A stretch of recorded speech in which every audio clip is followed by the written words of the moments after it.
सुनेत्र पवारांची राष्ट्रवादीच्या राष्ट्रीय अध्यक्षपदाची 15 दिवसांत निवड होणार। सूत्रांची माहिती, राष्ट्रवादीच्या विलीनीकरणावरही चर्चा होण्याची शक्यता। 12 फेब्रुवारीला विलीनीकरणाचा निर्णय झाला होता। पवार पक्ष दादांकडे सोपवणार होते। शशिकांत शिंदेंच्या लेखामध्ये दावा, तर धमकी आणि षडयंत्रामुळे अजित पवार बाहेर पडल्याचा शिंदेंचा आरोप। शशिकांत शिंदेंच्या लेखातील दादा चूक दुरुस्त करणार होते या वाक्यावर सुनील तटकरेंचा आक्षेप। शिंदेंचा हेतू कळला नाही, सुनील तटकरेंनी शिंदेंना सुनावलं।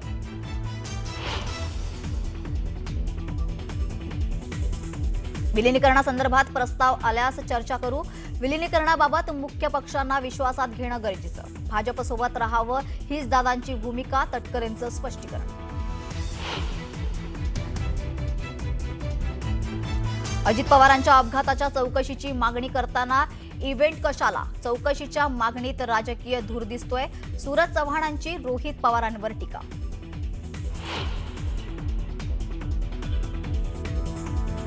अन्न आणि औषध प्रशासन विभागातील क्लार्क राजू ढिंगरेला 35,000ची लाच घेताना अटक। झाडाझडती दरम्यान मिळाले आणखी 42,000 रुपये। तर प्रकरणाशी संबंध आल्यास राजीनामा देणार, नरहरी झिरवळांकडून स्पष्ट। मुंबई टँकर माफिया मुक्त करण्यासाठी बीएमसीची धडक मोहीम सुरू। बीएमसी पाईपलाईनमधून पाणी चोरी करून विक्री करणाऱ्या टोळीतील दोघे अटकेत। मुंबईच्या मालाड परिसरात 4 बांगलादेशी नागरिकांना अटक। एटीएसनं गुप्त माहितीच्या आधारे सापळा रचून केली कारवाई। बांगलादेशींना मदत करणाऱ्यांचा शोध सुरू।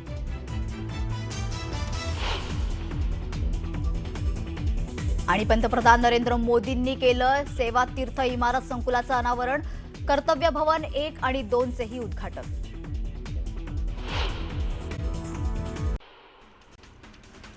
सुनेत्रा पवारांची राष्ट्रवादीच्या राष्ट्रीय अध्यक्षपदाची 15 दिवसात निवड होणार असल्याची माहिती सूत्रांनी दिली आहे। राष्ट्रवादीच्या विलीनीकरणावरही चर्चा होण्याची शक्यता आहे। 12 फेब्रुवारीला विलीनीकरणाचा निर्णय झाला होता। संपूर्ण पक्ष दादांकडे येणार होता असा दावा शशिकांत शिंदेंनी केलाय। तर विलीनीकरण हीच दादांना खरी श्रद्धांजली ठरणार असंही शशिकांत शिंदेंनी या लेखात म्हटलंय।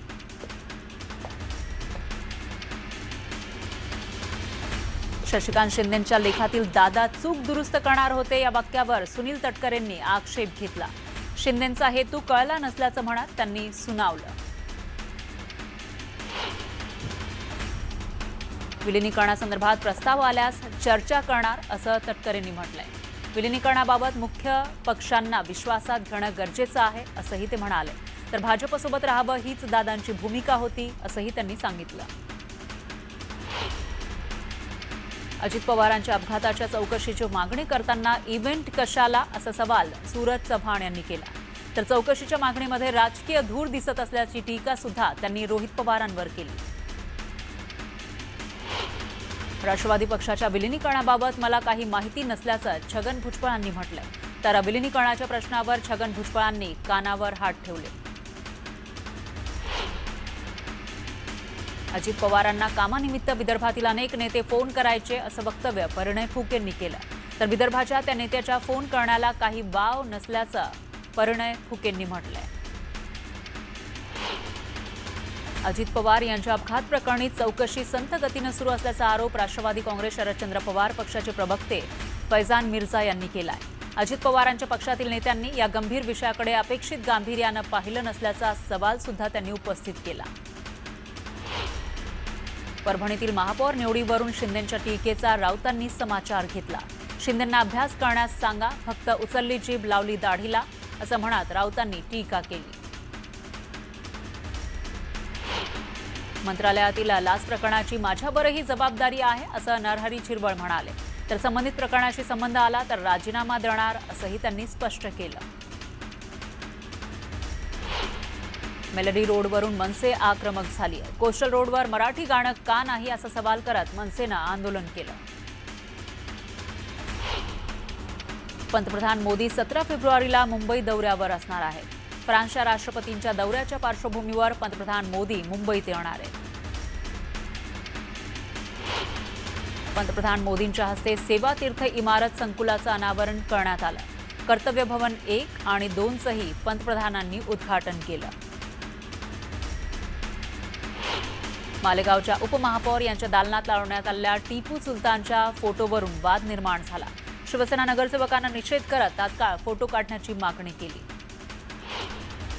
माझ्याकडे फंडची मागणी करण्यापेक्षा कोंबड्या आणि बकऱ्या मागण्याचं अजब आवाहन पंकजा मुंडेंनी केलं. परळी इथल्या महापशुधन एक्स्पोच्या उद्घाटन सोहळ्यात त्यांनी हे वक्तव्य केलं. चांदवडच्या मालसानेमध्ये सकल जैन समाजाच्या नमोकार तीर्थ पंचकल्याण महोत्सवाचं आयोजन करण्यात आलं. यावेळी मंत्री छगन भुजबळ यांनीही महोत्सवाला भेट दिली आणि जैन मुनींचे आशीर्वाद घेतले. धुळे महानगरपालिकेच्या भाजपच्या नवनिर्वाचित महापौर मायादेवी परदेशी यांनी महापौर पदाचा पदभार स्वीकारला.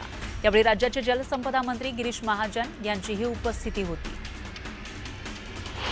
जळगावच्या सोपड्यात आमदार चंद्रकांत सोनवणेंच्या उपस्थितीमध्ये आढावा बैठकीचं आयोजन करण्यात आलं. यावेळी सोनवणेंना उत्तर देताना अधिकाऱ्यांची तारांबळ उडाली.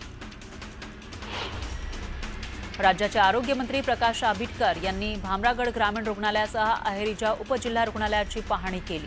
आरोग्य सेवा चांगल्या दर्जाची देण्याची मागणी त्यांनी यावेळी केली. धाराशिवच्या कन्हेरवाडीमध्ये अफूची शेती करणाऱ्यावर कारवाई करण्यात आली आहे. यावेळी पोलिसांनी जवळपास 100 किलो अफूची झाडं जप्त केली. रत्नागिरीच्या मांडकी पालवनमध्ये ग्रामीण कृषी सहकार साहित्य संमेलनाचं आयोजन करण्यात आलं. संमेलनाची सुरुवात पारंपरिक ग्रंथ दिंडीनं करण्यात आली. हे संमेलन आजपासून 15 फेब्रुवारीपर्यंत चालणार आहे. अकोला शहरातील उड्डाणपुलावर वारंवार होणारे अपघात टाळण्यासाठी महत्त्वपूर्ण पावलं उचलण्यात आली आहेत. रस्त्यावर पहिल्यांदाच टायर किलर बसवण्यात आले. या उपाययोजनेमुळे विरुद्ध दिशेनं पुलावर चढणाऱ्या वाहनांना प्रभावीपणे रोखता येणार आहे. गोंदिया जिल्ह्यातील देवरी इथं 132 केव्ही वीज उपकेंद्राची उभारणी केली जाणार आहे. राज्यमंत्री मेघना बोर्डीकर यांच्या हस्ते भूमिपूजन सोहळा पार पडला. या प्रकल्पामुळे परिसरातील वीज पुरवठा अधिक सक्षम होणार आहे आणि शेतकऱ्यांना दिलासा मिळणार आहे. केळीला समाधानकारक दर मिळत असल्यानं शेतकऱ्यांनी समाधान व्यक्त केलंय. 4 दिवसांपूर्वी 1,751 रुपयांपर्यंत पोहोचलेल्या केळीनं आणखी पुन्हा मोठी झेप घेतली. यामुळे केळी उत्पादक शेतकऱ्यांमध्ये आनंदाचं वातावरण आहे.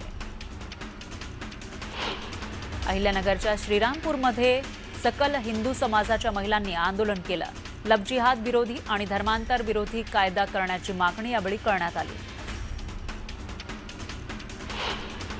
जळगाव शहरातील निमखेडी शिवारातील कचरा डेपोमुळे लाखो नागरिकांचं आरोग्य धोक्यात आलंय. तातडीनं कचरा डेपो स्थलांतरित करण्याची मागणी यावेळी करण्यात आली. जळगावच्या काहूरखेडे जिल्हा परिषद प्राथमिक शाळेचा 114वा वर्धापन दिन मोठ्या उत्साहात साजरा करण्यात आला. यावेळी कार्यक्रमाला मोठ्या संख्येनं नागरिकांनी उपस्थिती लावली. सोलापुरात कांद्याचे दर घसरल्यानं शेतकरी हवालदिल झाले. सोलापूर कृषी उत्पन्न बाजार समितीमध्ये मोठी आवक आहे आणि दर केवळ 6 ते 8 रुपये किलोवर आहे. त्यामुळे शेतकऱ्यांकडून अनुदानाची मागणी केली जाते.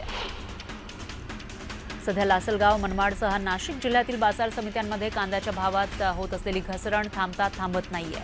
आज कांद्याला प्रति किलो 6 रुपये तर सरासरी 10 ते 12 रुपये इतकाच भाव मिळाला. कष्टानं पिकवलेल्या कांद्याला कवडीमोल भाव मिळतोय. त्यामुळे शेतकरी मेटाकुटीला आलाय. आर्थिकदृष्ट्या अडचणीत असलेल्या शेतकऱ्यांनी कापूस विकण्यासाठी बाजारपेठेत आणला. मात्र खासगी व्यापाऱ्यांनी भाव पाडले. त्यामुळे शेतकऱ्यांना प्रति क्विंटल 700 ते 800 रुपये नुकसान सहन करावं लागतंय. अडचणीत आलेल्या शेतकऱ्याला सरकारनं मदतीचा हात द्यावा अशी मागणी केली जाते. राज्यातील सोयाबीनचे दर मोठ्या प्रमाणामध्ये कोसळलेत. मराठवाड्यातील सर्वात मोठी बाजारपेठ असणाऱ्या लातूर कृषी उत्पन्न बाजार समितीच्या मार्केट यार्डमध्ये सोयाबीनचे दर हे 800 ते 1000 रुपयांनी घसरले. त्यामुळे हमी भावापेक्षा कमी भावानं सोयाबीन विकण्याची वेळ शेतकऱ्यांवर आली.